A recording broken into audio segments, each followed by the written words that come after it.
Пораката на премиерот Мицкоски дека Македонија нема повеќе да прифаќа ултиматуми за влез во ЕУ и острата реторика на Николовски кон Бугарија за нивното нецивилизирано однесување свртеа нова страница во македонската дипломатија. Нема повеќе виткање кичме и прифаќање на се што е против македонските национални интереси, само за да се задоволат интересите на соседите, како услов Македонија да стане дел од европското семејство, коментираат дел од аналитичарите.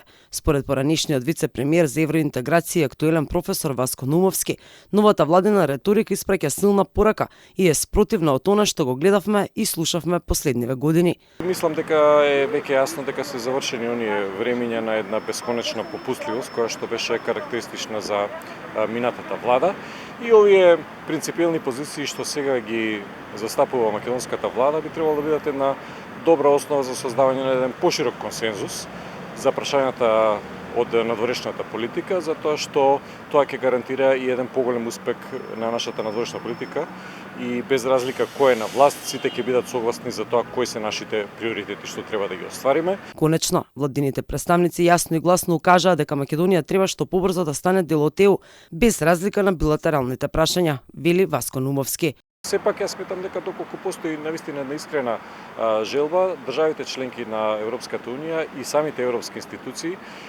можат искрено да се обидат и да извршат влијание врз државите кои што го блокираат процесот на проширување, затоа што самиот процес на проширување ќе биде во корист на сите држави членки, вклучително и на оние кои што го употребуваат правото на вето.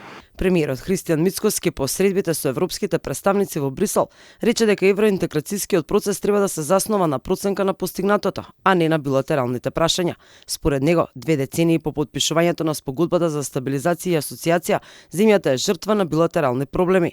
Истовремено, вице-премиерот Александар Николовски влезе во вербална војна по скандалот со непоставеното македонско знаме во Софија, за кој ниту еден представник од владата на Бугарија не се извини.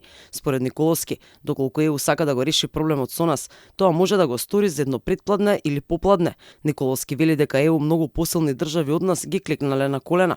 Тој прашува што се случува со 14 присуди од Страсбург што се однесуваат на македонското малцинство, а Бугарија не сака да ги имплементира. 7 ден како зовреа страстите на официјална Софија кои неверојатно очекува новата македонска власт да ја продолжи старата политика на подчинетост на која навикнаа додека државата ја водеа СДСМ и ДУИ.